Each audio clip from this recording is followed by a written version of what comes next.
अस्सलाम वालेकुम, welcome to Deebaj army. This is Naureen Deeba. अब आपका कॉन्ग्रुएंसी ऑफ ट्राइंगल चैप्टर चल रहा था, जिसमें थर्ड पार्ट में हम आपको और कुछ थ्योरम्स, कुछ एग्जाम्पल सिखाएंगे। ठीक है, आपके थ्योरम है, दो त्रिभुज सर्वांगसम होते हैं, कॉन्ग्रुएंट होते हैं यदि एक त्रिभुज के दो कोण और उनके अंतर्गत भुजा दूसरे त्रिभुज के दो संगत कोण और उनके अंतर्गत भुजा के समान हो। इट मीन्स इनका दो ट्राइंगल जो है कॉन्ग्रुएंट हैं। इफ क्या हो, एक ट्राइंगल के दो कोण, मान लीजिए आपका एंगल बी एंगल ई के इक्वल सपोज कर लेते हैं। ठीक है, जो गिवन है वो हम मानते हुए चलते हैं। Given that angle B equal angle E. ठीक, नेक्स्ट इन्होंने कहा था दो कोण, एक मान लीजिए आप angle C equal angle F, ये आपका ये भी गिवन है। ठीक है, angle C equal angle F. Next आपको दे रखा है और उनके अंतर्गत भुजा दूसरे त्रिभुज के दो संगत कोण और उनके अंतर्गत भुजा समान हो। समान भुजा हम जो साइड है वो सपोज कर लेते हैं बी सी इक्वल जो है ई एफ या एफ ई है। ठीक है, आपके पास दो एंगल आपको गिवन है और आपके पास B C equal E F एक साइड गिवन है। तो ये कैसे होगी, हमें प्रूफ करना है। ठीक है, जो हमें प्रूफ करना है पहले हम वो लिख देते हैं। टू प्रूफ, जो आपको प्रूफ करना है वो प्रूफ करना है triangle A B C is congruent to triangle D E F.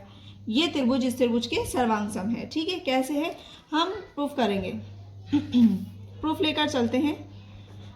एक कंडीशन हम मान लेते हैं। कंडीशन फर्स्ट क्या सपोज करते हैं हमने सपोज कर लिया if A B equal D E, ये हमने सपोज कर लिया। ठीक है, अगर हम मान लें कि यदि A B equal D E हो, भुजा A B equal D E हो, देन क्या होगा, triangle A B C is congruent to triangle D E F.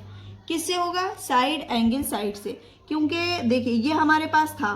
ठीक है, एक एंगल था हमारे पास, एक साइड थी हमारे पास, एक हमने मान ली कि ए बी इक्वल जो है वो आपका डी ई है, तो हमारे पास साइड एंगल साइड से ये प्रूफ हो गया। एक चीज़ तो प्रूफ हो गई। बट अगर हम सेकंड कंडीशन अगर स्थिति हम सेकंड लेकर चलें कि if A B not equal to D E, अगर ए बी जो है आपके डी ई के इक्वल नहीं है, तब क्या होगा, अगर इक्वल नहीं है तो ए बी डी ई से छोटी भी हो सकती है और A B is less than to D E भी हो सकती है। उसके लिए सपोज कर लीजिए, so A B is less than D E. ठीक है, और A B is greater than D. ये दो कंडीशन हो सकती है। जब इक्वल नहीं है तो ए बी डी से बड़ी भी हो सकती है और भुजा डी से बड़ी और या छोटी तो कोई भी हो सकती है। ठीक है, तो इसके लिए हम एक कंस्ट्रक्शन करेंगे।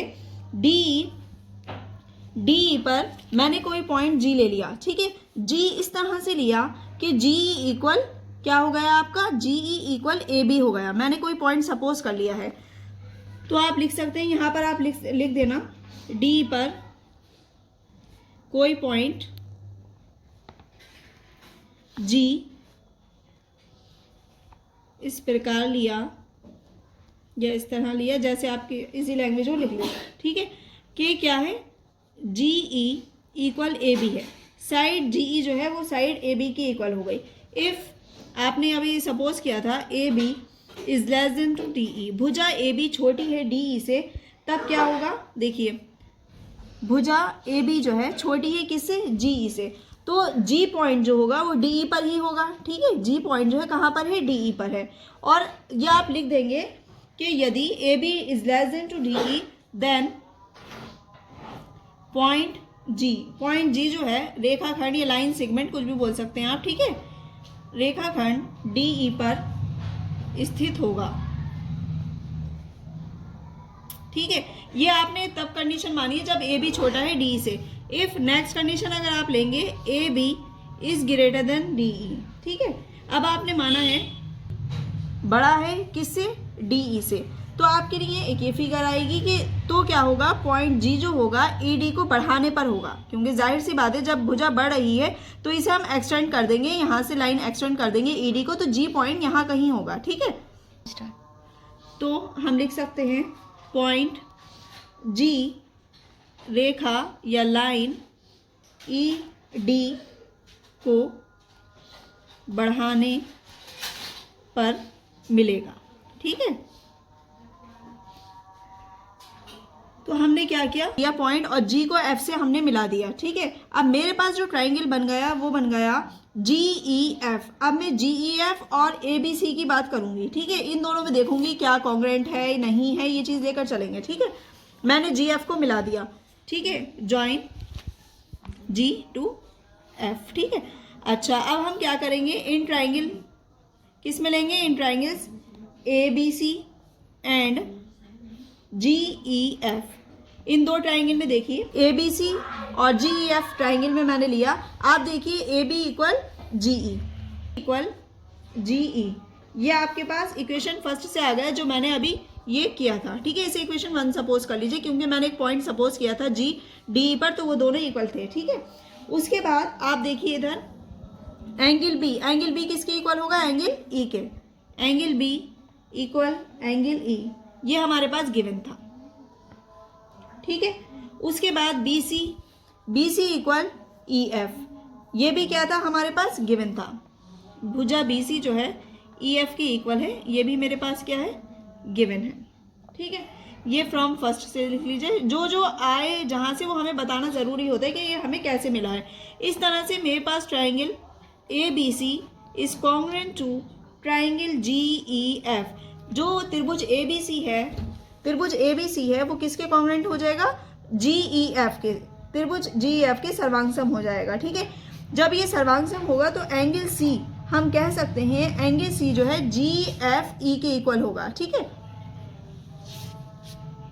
Angle C equal angle GFE, क्योंकि हमारे पास क्या था, त्रिभुज की सर्वांग समता से ये हमारे पास प्रूफ हुआ।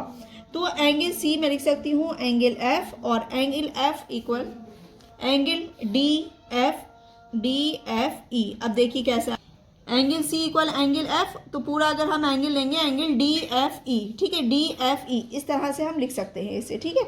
इसे इक्वेशन सेकंड सपोज कर लीजिए, ठीक है। तो आप देखेंगे सेकंड, और ये सेकंड सपोज कर लीजिए आप, ये थर्ड सपोज कर लीजिए। सेकंड और थर्ड से आप क्या देखेंगे, angle GFE is equal to angle DFE। GFE देखो C दोनों जब आप इक्वल रखेंगे इसे, तो C से C तो हट जाएगा, तो GFE आ जाएगा आपका DFE के इक्वल। तो इस तरह से हम कह सकते हैं जो GF और आपके DF थे वो एक दूसरे के संपाती हैं।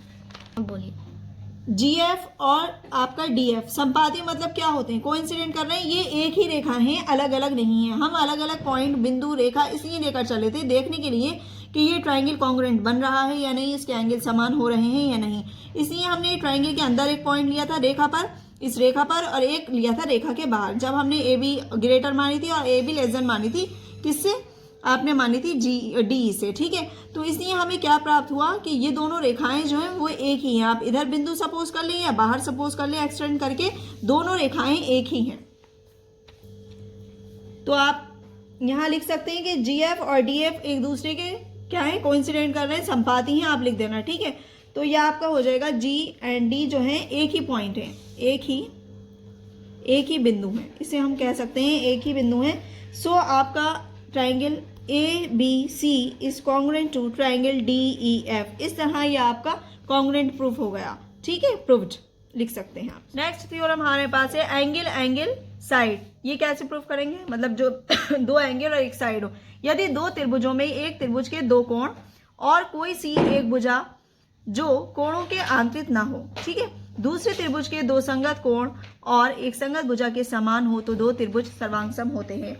मतलब इन्होंने ये कहा है कि एक त्रिभुज के ये कोण, आपके पास दे रखा है ट्राइंगल में दो कोण समान हो, ठीक है, हमने ये ले लिया angle B equal angle E, angle A equal angle D, ठीक है, और एक भुजा दे रखी इक्वल BC इक्वल EF ले लिया। तो हमें प्रूफ करना है कि वो दो ट्राइंगल सर्वांगसम होते हैं, ठीक है। पहले हमारे पास जो गिवन है वो लिख लेते हैं, गिवन दैट क्या क्या गिवन है हमारे पास, triangle ABC and triangle DEF, ठीक है, ये हमारे पास गिवन है। इसमें इन ट्राइंगल ABC और DEF में हमारे पास क्या गिवन है, एंगल A इक्वल क्या है, एंगल D, ठीक है, angle B equal angle E, कोण दे रखे समान, और हमें दे रखा है भुजा side BC equal side EF, ये दे रखा है आपके पास, ठीक है। जो आपको सिद्ध करना है वो देखिए क्या सिद्ध करना है। आपको सिर्फ करना है triangle ABC is congruent to triangle DEF, ये दोनों त्रिभुज जो हैं सर्वांग सम है। ठीक है,